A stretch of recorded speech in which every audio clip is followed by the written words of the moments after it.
Welcome to the Archetypal Mosaic. This is Mikhail Tank. Today's guest is sculptor and great-granddaughter of Sigmund Freud, Jane McAdam Freud. Welcome. Oh, hello. Hi, you're joining us from London, yes? Yes. Honoured to be one of your guests. Thank you. Thank you so much. I'm very honored that you're on the show. As a sculptor who has made an incredible name for yourself and have won awards, including the European Trebia Award, and your father is the extraordinary artist Lucian Freud, and your great-grandfather is Sigmund Freud. What an incredible family tree. Can you discuss your upbringing, your childhood, and how you came to the arts? Well, I can discuss that a little bit. Okay. But it's just a childhood like any other. We only know what we know, and everything we know is normal to us. So, Lucian Freud, my father, painter, obviously had an influence. And my mother's an artist as well. I think she was the greater influence. She, the mother, is the one who is there all the time, drawing with you, doing your colouring in. I knew I wanted to do art from the beginning, as soon as I took a pencil into my hand.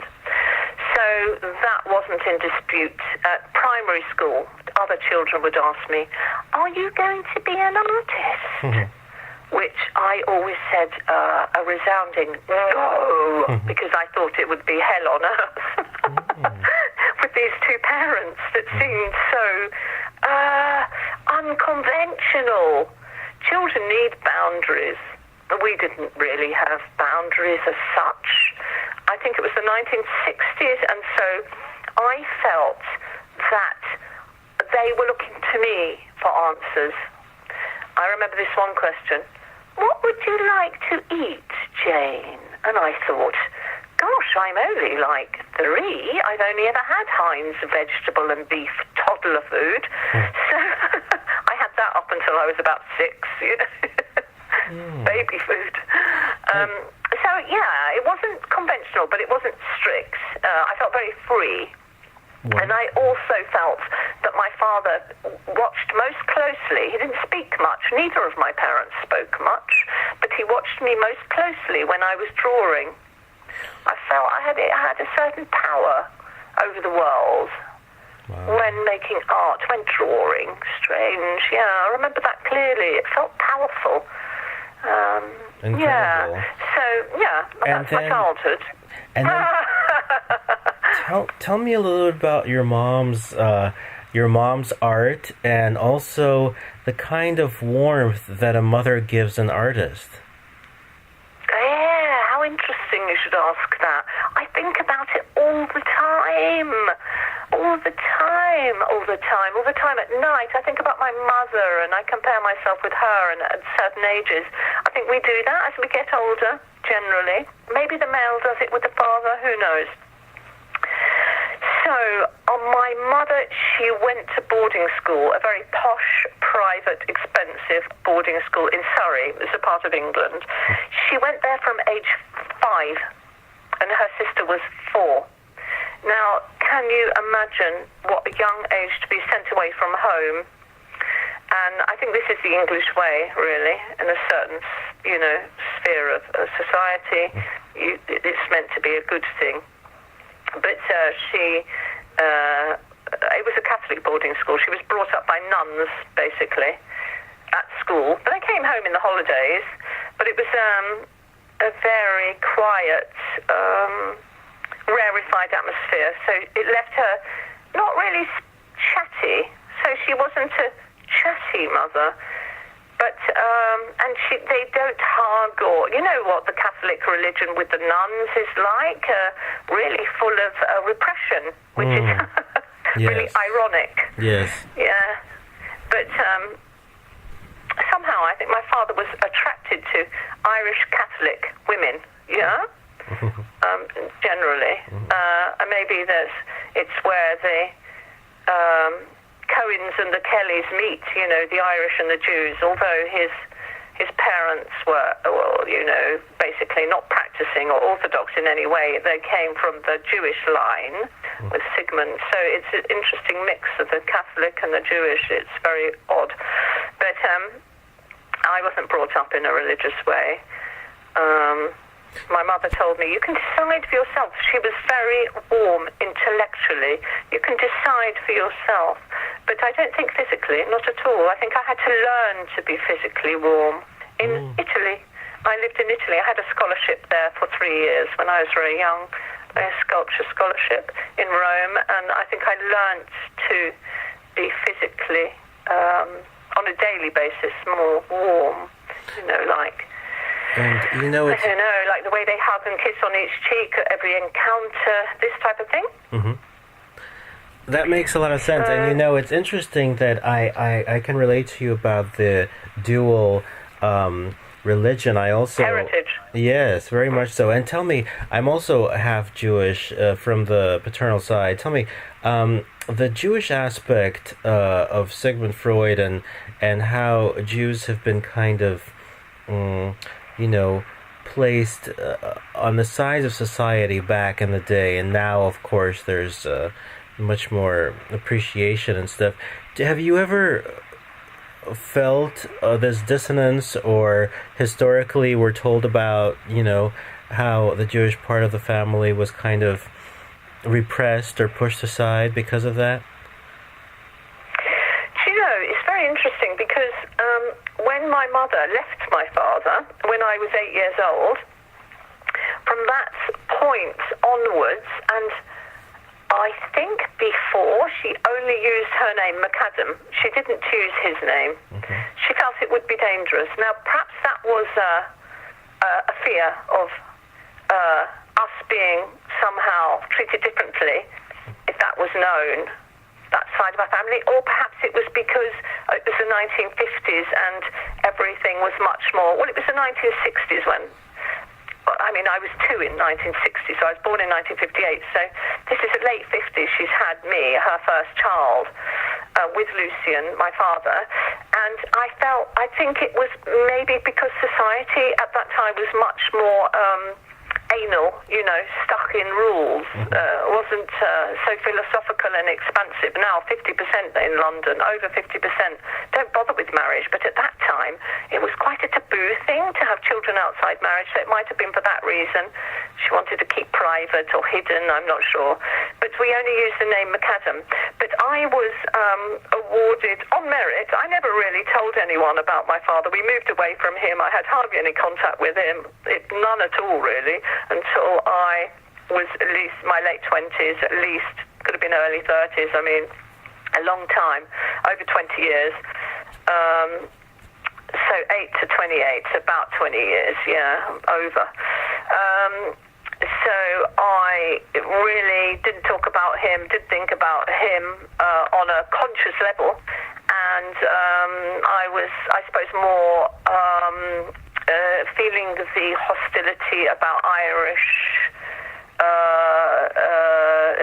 conflicts. There was in England, there was Ireland, Northern and Southern Ireland having a conflict, and often in the, I think, 70s, maybe 60s, 70s, there was sort of quite a prejudice against the Irish because all these bombs were going off and attributed to the IRA, so it was very difficult being Irish heritage, and that was my main problem. But then I won an award, and I had to bring it was called Freedom of the City of London, so it's an ancient honorary decree, and I was very young to win such an award. So it was when I came back from Rome. All this happened in my late 20s. I was 28, I went to Rome. I returned when I was 31. I received this award. I had to bring my birth certificate in. So it had ended up having both parents' full names. It was then seen that I was the daughter of Lucian Freud. But I was already an artist, collected and honoured in my own right under the name Jane McAdam, which is basically... all people knew about me, but I didn't really speak about my father. So It was strange because with that honor came anti-Semitism Wow. in a very subtle way via my friends. I could tell these people didn't even know they had hostility towards the Jews. It was some friends, not all, but I could see who did and who didn't in their reaction. Wow. Lots of preconceptions. I was shocked. It was the biggest learning curve of my life about how people don't know themselves and I don't know them. Yeah? Yes. I turned into someone else overnight.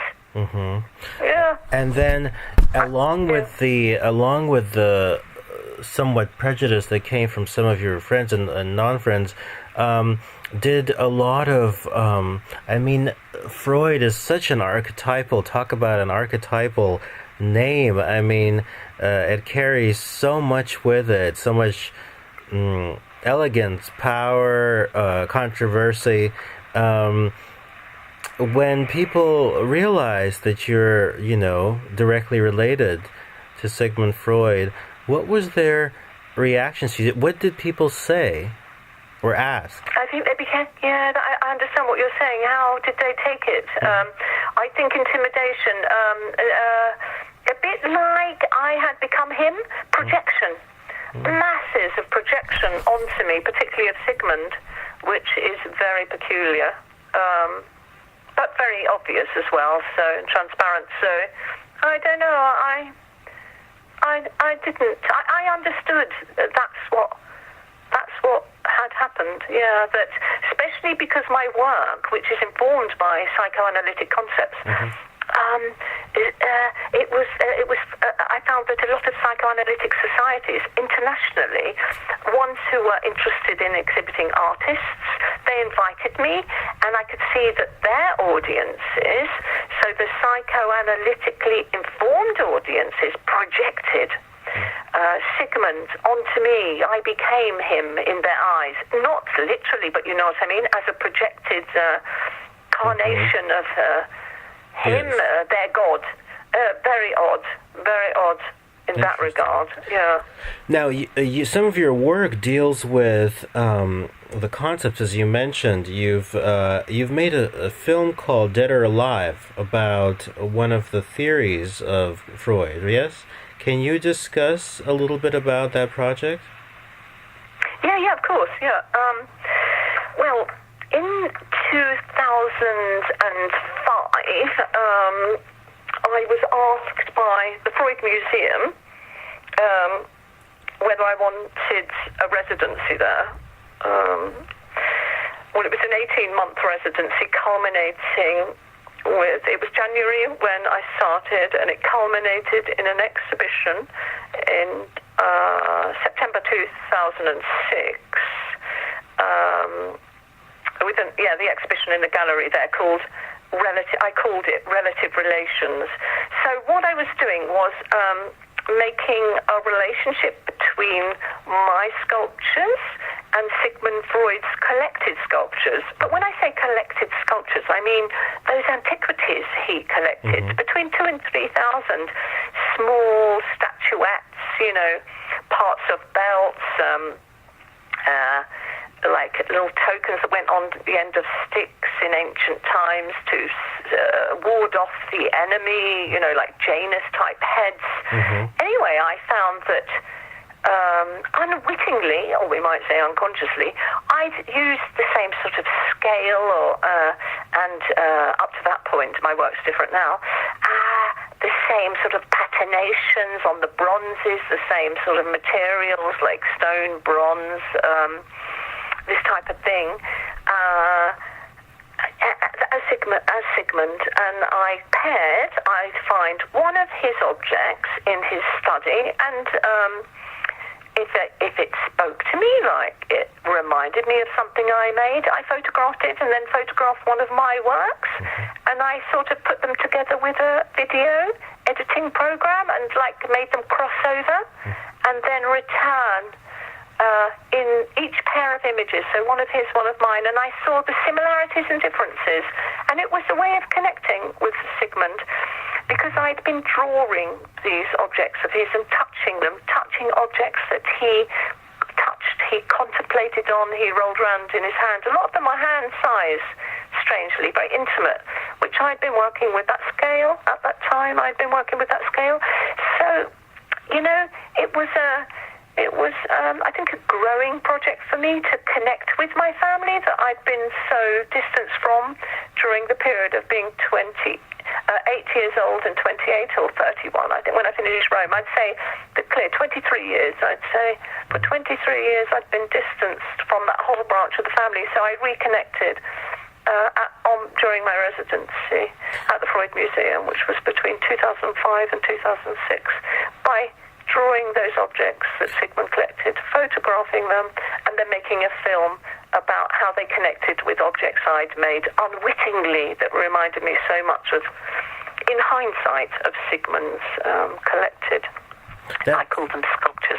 Yeah. That's extraordinary. I have a book about some of the collections with photos, exactly what you're talking about, and I utilized that in an essay I wrote called "Brilliance in Every Unconscious." It was about having brilliance. What was it called? The paper that I wrote was I don't remember the title of it, but it was about having brilliance within the unconscious, so that anybody could access it, and these sculptures. Oh, how fascinating! How fascinating! Yeah, carry on. And these sculptures that Mr. Freud collected were kind of the archetypes to kind of access. But you brought up a gold mine of information here.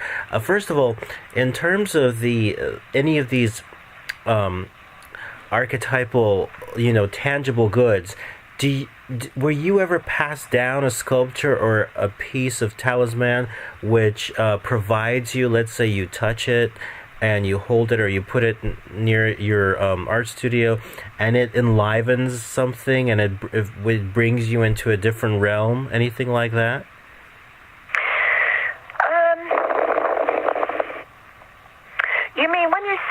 You mean literally one of those antiquities are you talking about? Or are you... Yes. No. I mean, they belong to the Newland Foundation, Sigmund, all that Sigmund Freud Museum, all that's tied up, not to do with the family, It's not to do with us. So when you when you handled those pieces and you noticed the relation to your work, did those pieces have stories? Did those pieces inspire a whole hallway of imagination when you... Absolutely. So one of the works he has is this little Janus head. Beautiful. You can fit it in the hand. It's three-dimensional. Now, my name's Jane.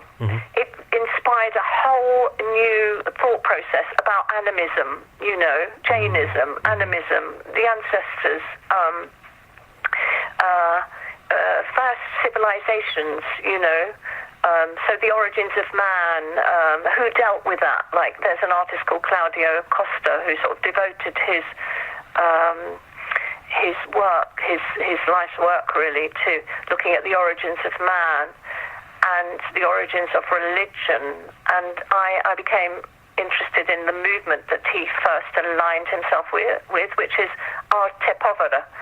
So it started there, looking at Sigmund Freud's interest in the origins of man with these antiquities, by looking at his ancestors, having them on his desk to see where he came from, theoretically, stories-wise. I mean, the Oedipus complex comes straight out of that, and also Shakespeare, of course, with Hamlet, used this Greek mythology to inspire his own stories. So we all use stories. Well, I mean, creative people access the genius of the ancestors. You see, access it in what they provided us with, their knowledge. Yes, very well said. And the fact that you had this incredible connection tool and you utilized art in order to kind of melt time and just connect to the very essence of Sigmund Freud, it allows for complete non-judgmental love, right? Yes. Oh my goodness. Well, how beautifully said and how original. Hadn't thought about it that way. It's a sort of longing, isn't it? Love, the thing that makes what life is about. What did Sigmund Freud say? Love and work. Love and work, that's all there is.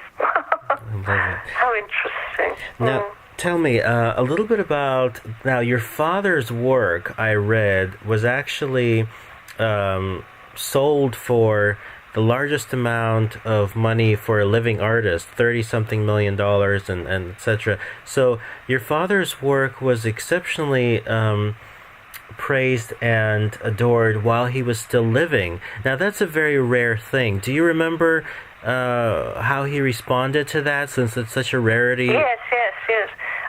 This is an interesting question because he wasn't at all interested in money and gambled it all away. As long as I have it, I'll gamble it. Didn't like absolutely like Sigmund Freud, his great-grandfather, that he said he had nothing in common with, which was his unconscious desire, but wasn't true. He had everything in common with Sigmund Freud. Sigmund Freud also had little respect for money, and when he went to America, remember he said something like, I'm always quoting this because I think it's so funny, Dollaria. He said, dreadful place, they're all suffering with dollaria. Yeah. And well, actually that was my father's reaction to these financial...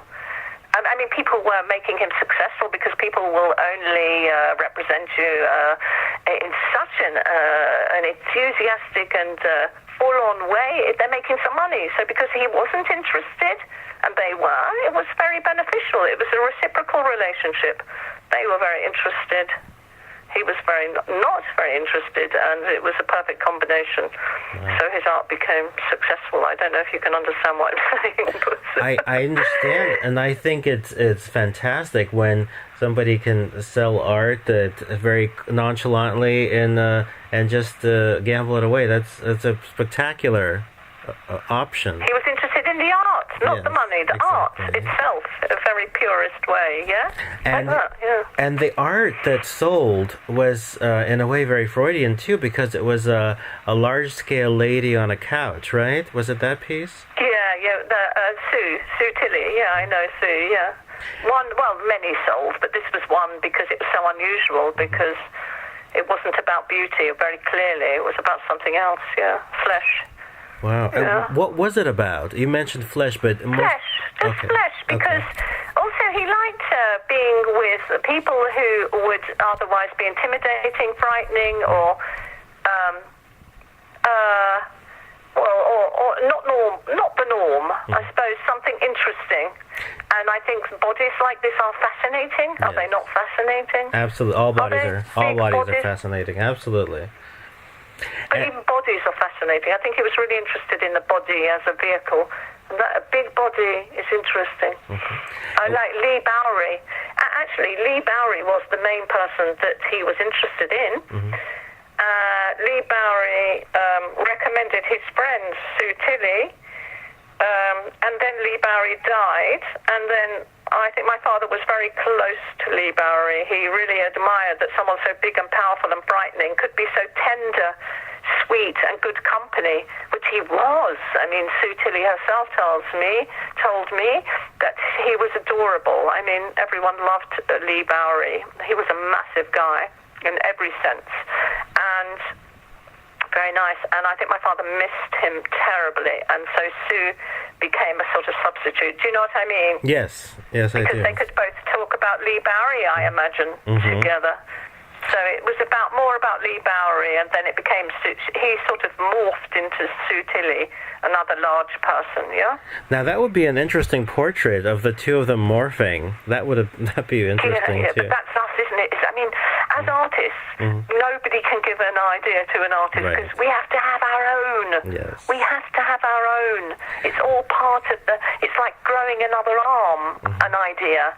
Somebody can't give you their arm. You have to grow your own. It becomes rejected if it's from another. So yeah, I always knock those things on the head. I agree with myself. you. I agree with you completely. I'm an artist in multimedia too, and I know exactly what you mean. Let's talk about where creativity comes from, because of course, Freud had a student, very famous student, Carl Jung, who they argued a little bit and learned a lot, and the concept of the unconscious was born. As an artist, what do you connect to when you search for a new idea? Where do you think the creativity comes from?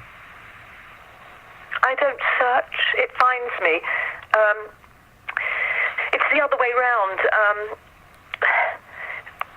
Ideas are something that are with you because, all of us, we have five senses. We open our eyes and then they settle on something. So I always think that some things imprint themselves on the retina, or imprint themselves on the feelings, on the senses in some way, and it's responding to that imprinting, if you know what I mean. So just being in the world alive is enough. But I think we are taught to ignore our senses in favor of our rationalizations, and I think it's something that I didn't have. I didn't have that conditioning. I wasn't brought up like that. It wasn't part of my training, and it's not part of my disposition. So no, I don't have any trouble with ideas. I only have trouble with keeping up with myself. Which one? How shall I focus? Where shall I? But I trust myself, and I am interested in prints and drawings, in digital art, sculpture, medals, a lot of areas because of that. Because I'm not designing my course, I'm responding to what I feel is a greater intelligence, which is like being in the world, the sensory, like a conduit. I respond very much to my environment, to my political, the situation in the world politically, environmentally, on every level, socially, and then I let myself be instructed by what I've made. So I interrogate my works. I put them on the couch and say, to them, what are you telling me about me and my reaction to my environment? In that way I work, in a reverse way. That's a beautiful, you've stated that very, very well and very clearly, so that was really beautiful. Let's talk about the libido. You've added that to some of your work, and of course that's the work throughout your family tree as well. How does that influence the freedom of work, and what does it mean? Yeah, isn't it interesting? I think it is part. I think Sigmund Freud was right that we are like sophisticated libidos in a way. I don't think he said that, but that's how I feel about. I suppose both my great-grandfather and my father's work, at least, not so much my grandfather Ernst, but I look at both their output and feel that although they thought they were interested in the mind, it was governed by the body, if you know what I mean. So in a physical sense, with my father, who had so many lovers, and but with my great-grandfather, with the fact that he put people on the couch, he didn't tell them how long it would take. He analyzed their very essence, so their procreational drives in a way, and see how they had manifested, which channels they've taken. Because really, survivalist theory is that it's about procreation, of course, like with animals. And then my father did the same thing. He put people on the couch, didn't tell them how, stripped them bare, not mentally, but physically. They were naked, a lot of them. So, the sitters, and didn't tell them how long it would take. So it could take up to 2 years sitting. So they both put people on the couch and scrutinized them in this quest for what is the origin. In my father's case, what is flesh? Is it green and mauve, a bit like death colors? Or, is it this way a photograph makes flesh look, color-wise, this pinky color or coffee color? Or, there is this analyzing who are we? Do you see how interesting it is? They both did it through through their own drives to know who they were and their own origins, and how the libido plays its part, you know. Wow. Yeah. That's very specific and clear, and art is a great way to figure that out. Now, what about your grandfather? I don't know much about him. Ernst, yeah. What did he... My grandfather, yeah, I think this connection of mine with Sigmund is very much through my grandfather, Ernst, and his wife, Lucy. So my grandmother and my grandfather, I was very close to them, because when I was,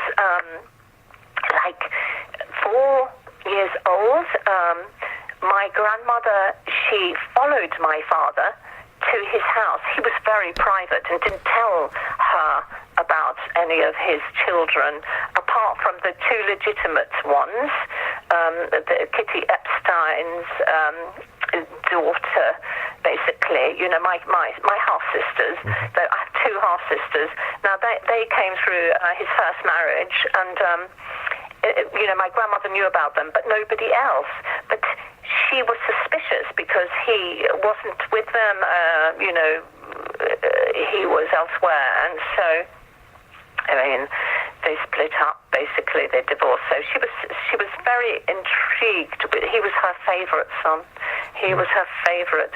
And the same as Sigmund was his mother's favorite. So Lucian was his mother's favorite, and she followed him. And she went to our house. I was 4 years old. She came in. She introduced herself to my mother. She said, I want access to my grandchildren. My mother was quite happy with that. Fine. And she became very, I mean, I wouldn't say intrusive because I loved her. My father always said to me, I didn't like that she was intrusive. Well, I disagree. For me, I loved it. She said, I will find a school for her, for Jane. And she found me a school, and it was right, on the road that she lived on. So it was the adjacent road. So from the school, I could see our house, 32 St. John's Wood Terrace. The school was called Robbinsfield, and it's in St. John's Wood. So from age 5 till 8, she met me from the bus. So I went on the bus on my own. My mother worked in a fashion house. She did art, so she did painting, then she did fashion design, and she was working as a fashion designer. And so she put me on the bus with some children in Paddington who also went to the same school in St. John's Wood. It was a couple of twins, 2 girls. And my grandmother met me at the other end, took me to the school, collected me from the school in St. John's Wood, took me to her house for tea. And so for 3 years, she became very influential. She looked at all my books, asked me what I did that day. She was sort of more of a mother than my mother in a way. You know, in that way, mothers ask you lots of questions because my mother didn't really speak much. So I think I got a lot of the information indirectly, as a 4-year-old might, from my grandfather Ernst, who's an architect. He was an architect, and Lucy, she was a writer. They were editing, they were translating Freud's diaries during this time, so they were talking a lot about Sigmund Freud's theories and how they should write it in English from the German. It was written in German originally, and I think it's called Sigmund Freud's Diaries in Words and Pictures. I have a copy here, I suppose I picked up a lot of stuff, you know, about psychoanalysis and Sigmund Freud and his theories from just being present in the house for 3 years every day after school. Wow. I think that's how it happened, I think. Thank you for sharing that. Do you recall or have any interesting tidbits about the relationship between Freud and Jung?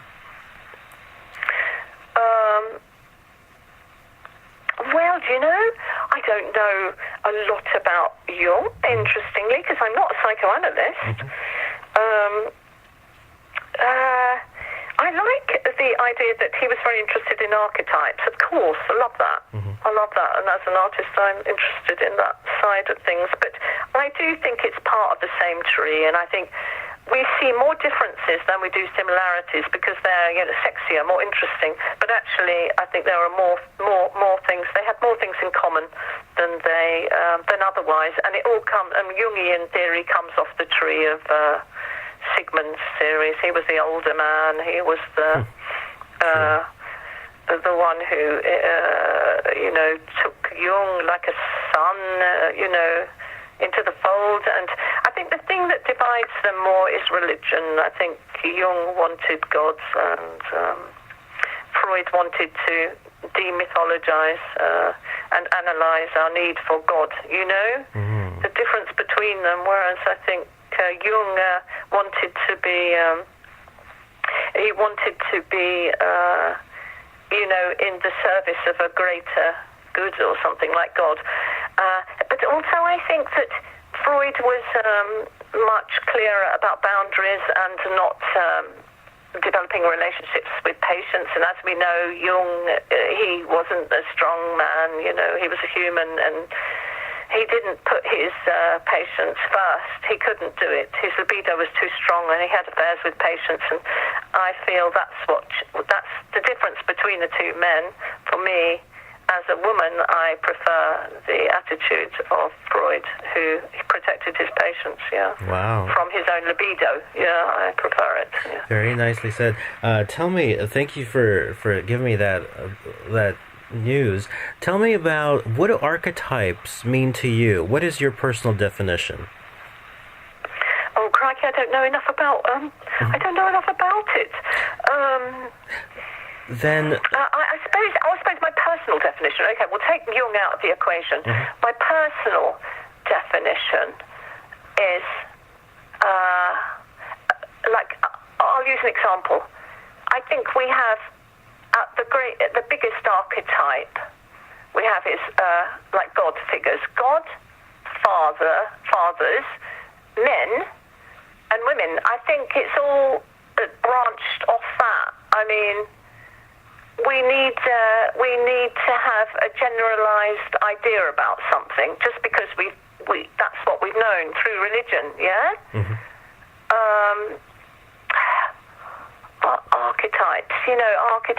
Archetypes. I mean, in a way, it's like, wow, I need to interrogate this word even. What does it mean to you? I'm curious about you. That's really good. Even that you've asked that makes me curious. Come on.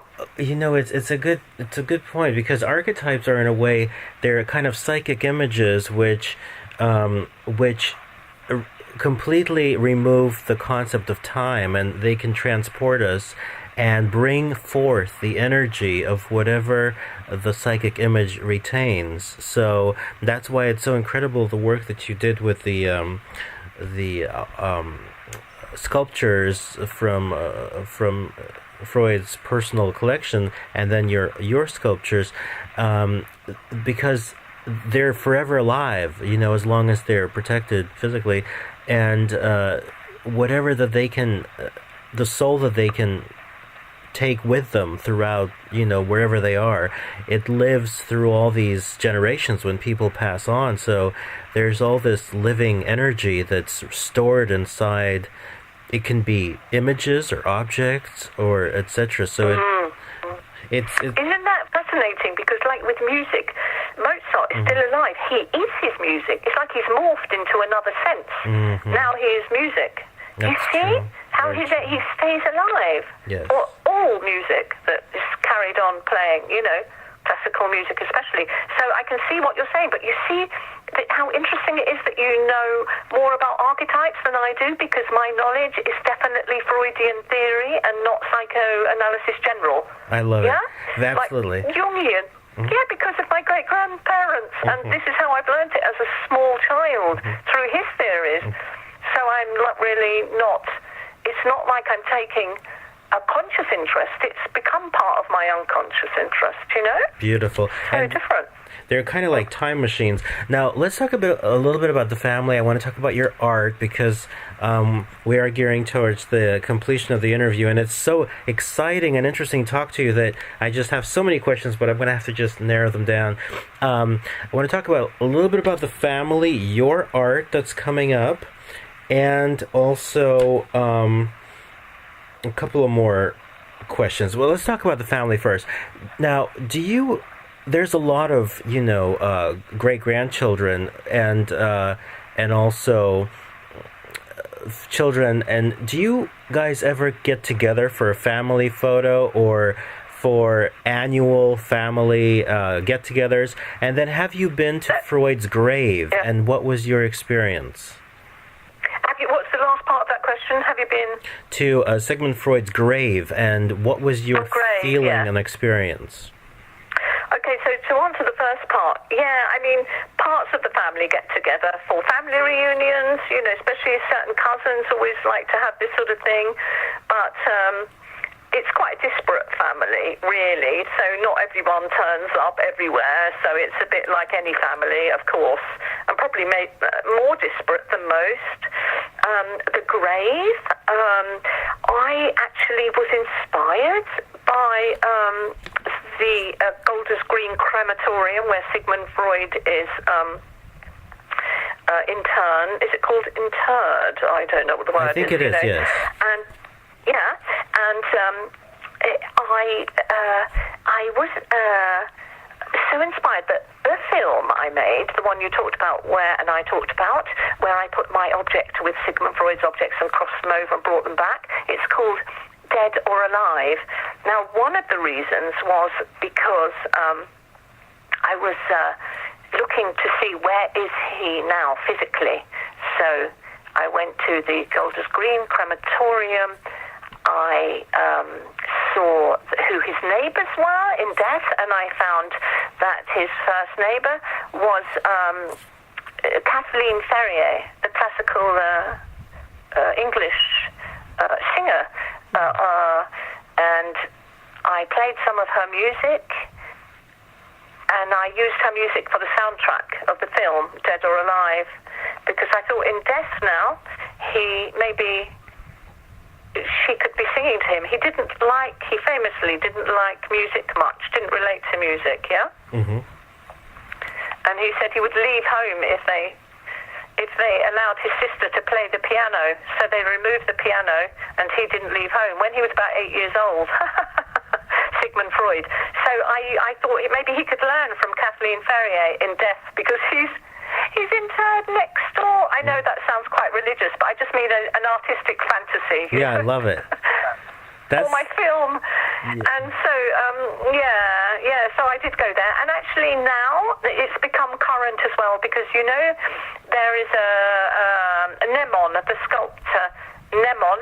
He made a sculpture of Sigmund Freud, and it's outside the Tavistock Clinic. Now, his great-granddaughter's, I think, sort of partly commissioning, or behind the commissioning of, this is Nemon's great-granddaughter, of another statue to go to Vienna outside and be placed outside the university there, the one that Sigmund Freud either taught in or was at, and I'm going to the unveiling of that. Wow. This year, yeah, so it's coming up, yeah. Is it made from bronze? Sorry? Is it made from bronze? Yes, another bronze copy, which of course is expensive, so she's had to do some fundraising, and a copy is going to be made and then housed outside the university in Vienna that Freud either attended or taught at, or, yeah. Beautiful. Or was professor at, yeah. Isn't that interesting? And there's going to be a big unveiling. That sounds incredible. Let's see. There's five more questions. Some of them we'll just run through. And first of all, my first question to you is: do you know if Sigmund Freud had a rabbi? No idea about his personal life. No idea in that regard. I had a rabbi, but he was an atheist. I doubt it. Do you? He was a self-confessed atheist. Interesting.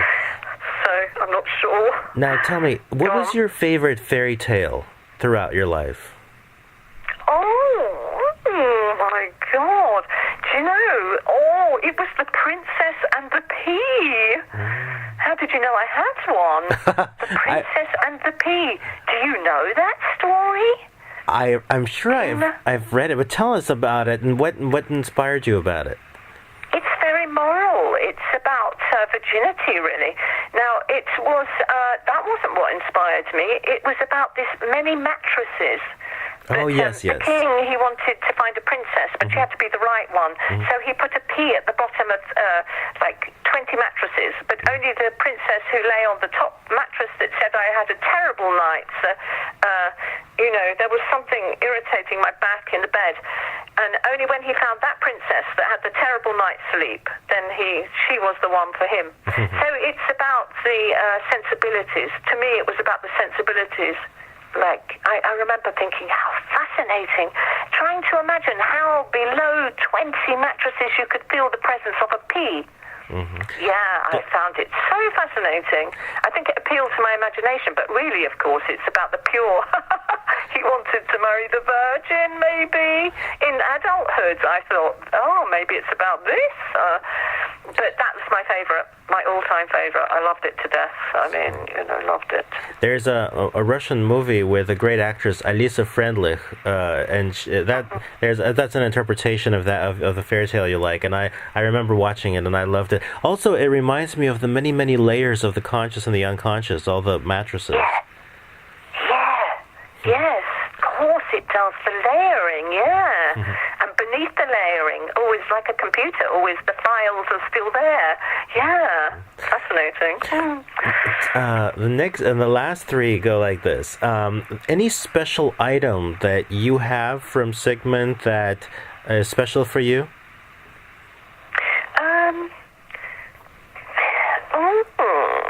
I don't have anything.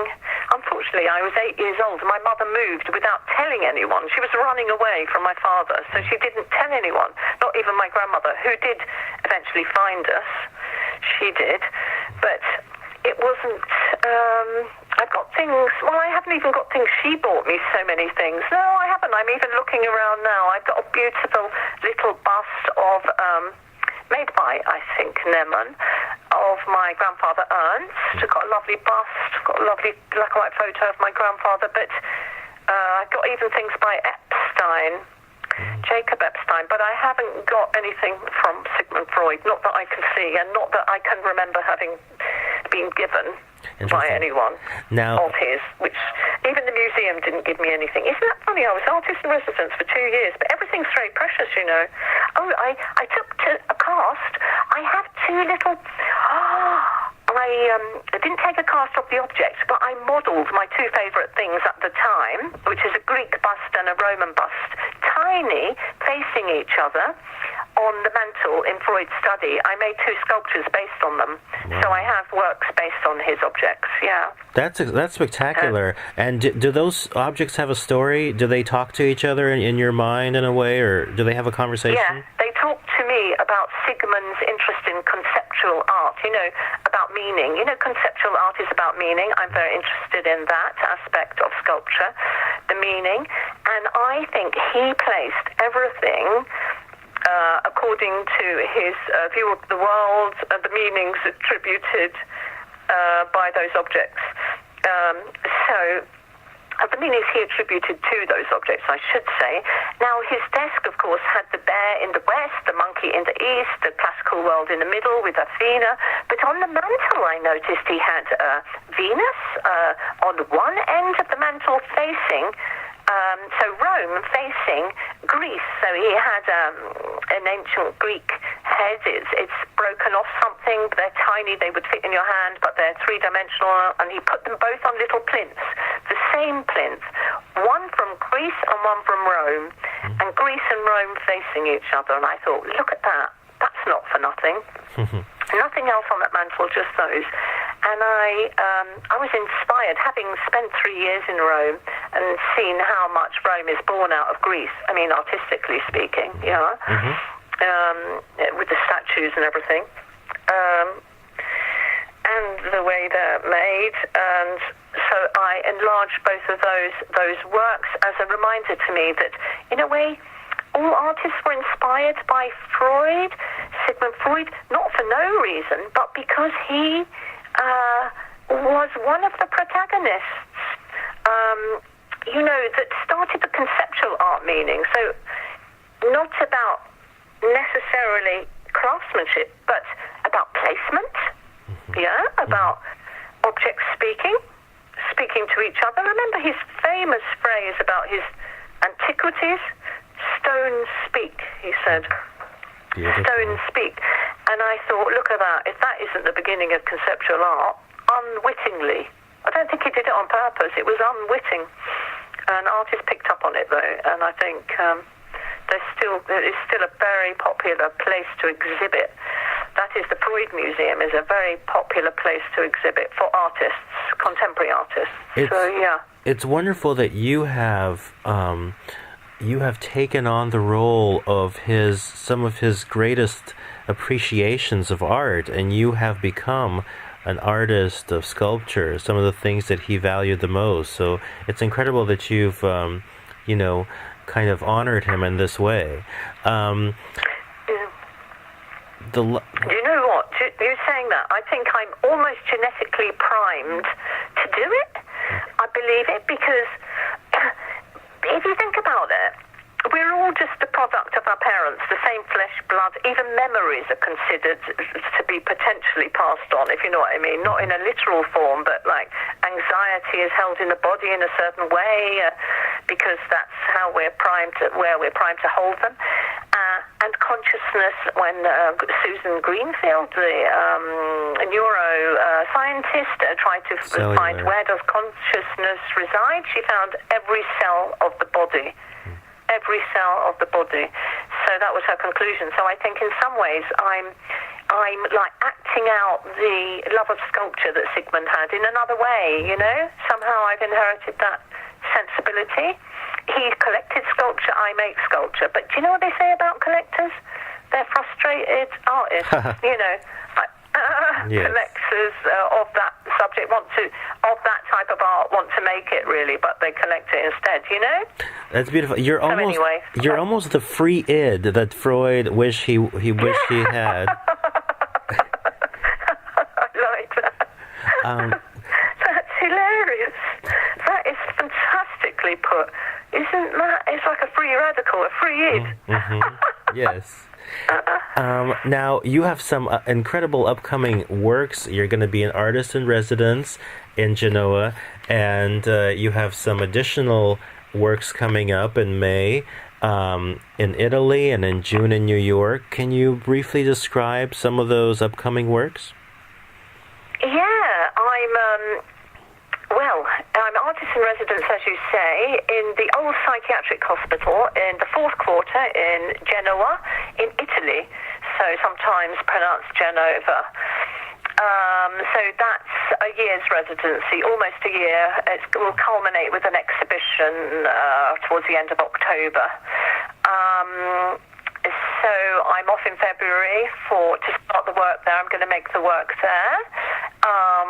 In March, I'm going to New York and Connecticut to give a talk in the university in Connecticut and to give a talk also at the Psychoanalytic Training Center in New York. So there's 2 talks there about my work and its inspirations and stuff. In May, I have an exhibition in Italy based on my show that's already in Milan now. It's called Autoritratto Impossibile, so the impossible portrait. So it's again, it's an installation actually. The one in Milan now is an installation of Sigmund Freud's study, but I've replaced all his objects with mine. So I've got the desk, I've got the couch, I've got the bookcase, I've got the shelves, but on those shelves where those thousands of objects were, and on that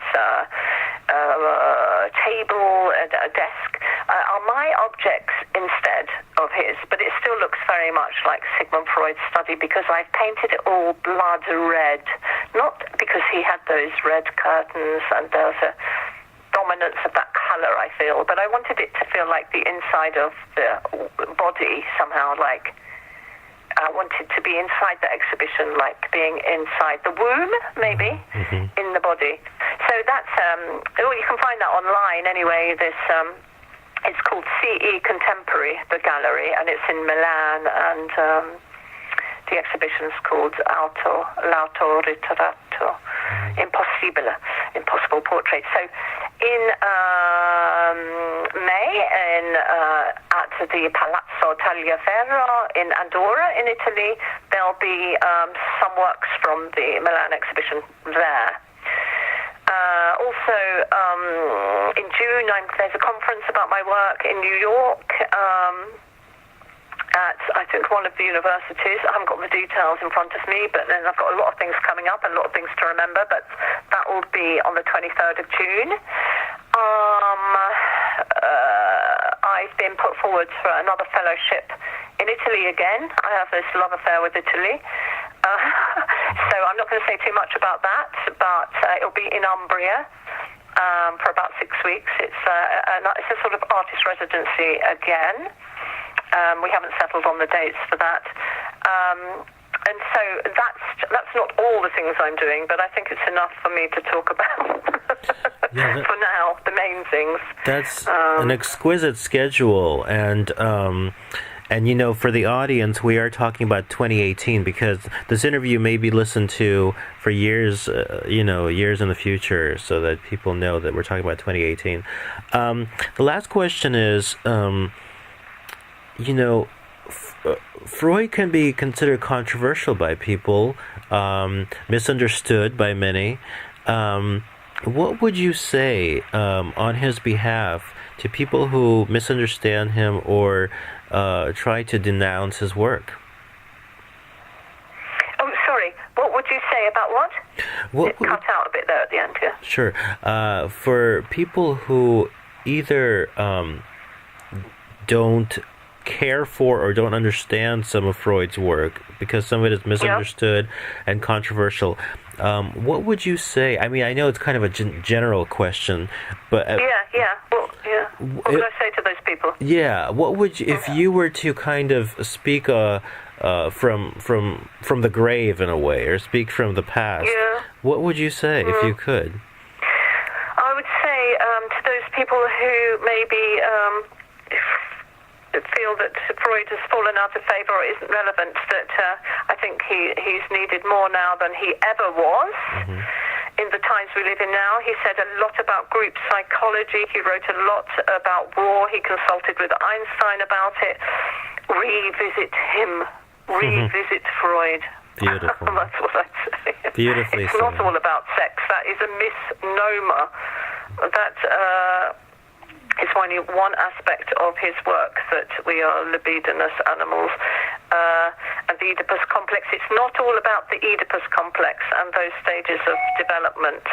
That's just one small aspect of a great body of work that talks about group psychology, mass psychology, war, why war was one paper he wrote with Einstein, I think it was called Why War. And I think in these times we need to visit Freud, see what he had to say, Freud and Einstein, what they had to say about war, for example. And these subjects of conflict, he wrote a lot about conflict in the self and then conflict en masse. So why are we not informing ourselves, and why are we not looking to Freud, who was such a sensitive human being, who watched so closely to know all the neurological facts that have been proved now in advance. He knew these before neuroscience. He knew things that are being proven now that we probably couldn't find now because we're not sensitive enough to listen enough. There's not enough time in the world. He watched and listened to people so closely, paid so much attention that he found out things that were only proving to be true now through scientific, neuroscientific experiments. That's beautifully said.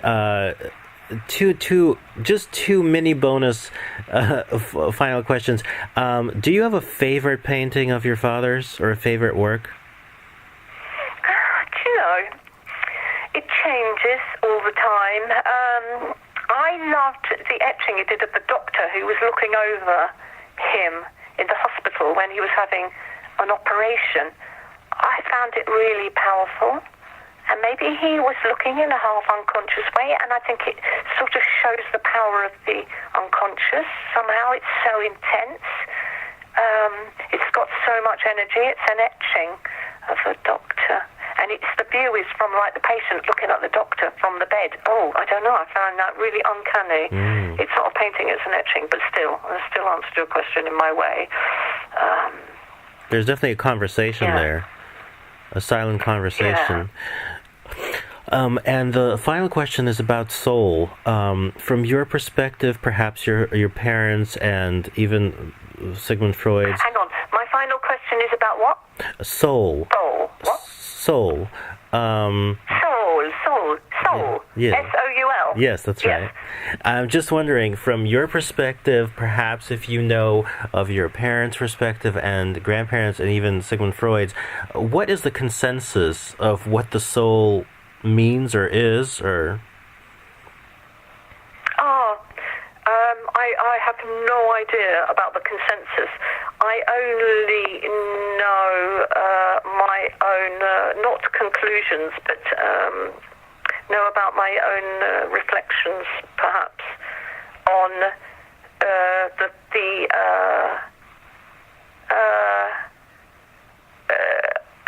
I would say on the interpretation of religion. I think it's psychology, if you know what I mean. Yeah. I think psychology and the way we interpret, channel, and deal with information has been interpreted as a soulful or mystical happenings. I think all this stuff we don't know about, we attribute to the unknown, which is, say, the soul or something that is looking after us in search for the parent figure or the saviour. We are all searching for the parent figure, the saviour, the soul, the guardian of the soul. What is the soul? The soul is a funny old word, isn't it? What is the soul for you? For me, it's truly a separate entity from the self, because it really feels like, I always tell people that, I'm a very average person, I think, but my soul is really great, because I felt it. I have a very interesting situation. When I was like 12 or 13, that the soul kind of came in a separate package in a way, and it guides me, and I can talk to it, and internally, of course, not just babble on the street, but and I feel like it's a very, very strong but separate entity. The good side, is it the good part of you in that way? Or the guiding part? What part? Guiding and... the parent part, yeah. And it's also the very wise part that has answers which I can't otherwise come to. Is it different to the superego, do you think? I do. Soul? Yeah, the superego is more the parent, the parent, the moralizer. Yeah. But don't you think the guide is always that? I think they're different things, because I feel like the superego will tell you, don't buy the diamond watch, and then the soul will say the diamonds may inspire you to create the work that'll, do this. So they may have a contradiction. The wise one, I totally know where you're coming from, and I'm sort of thinking, I don't know. I'm agreeing with you. What is that part of us? We know it's there. We know it's there. Well, that can be your next guest. Yes. What is the soul? I love it. It's been a tremendous pleasure having Jane McAdam Freud on the Archetypal Mosaic. You're such a free spirit and a true artist who appreciates your heritage and everything. And it's such an honor to speak to you, because I feel elated. Oh, thank you so much. It's been such an honor for me, and I've loved your questions. I really, really have. I found them very inspiring and, furthermore, enlivening. Thank you so much. So check out Jane McAdam Freud online, and please visit some of her exhibitions and works, because they are alive.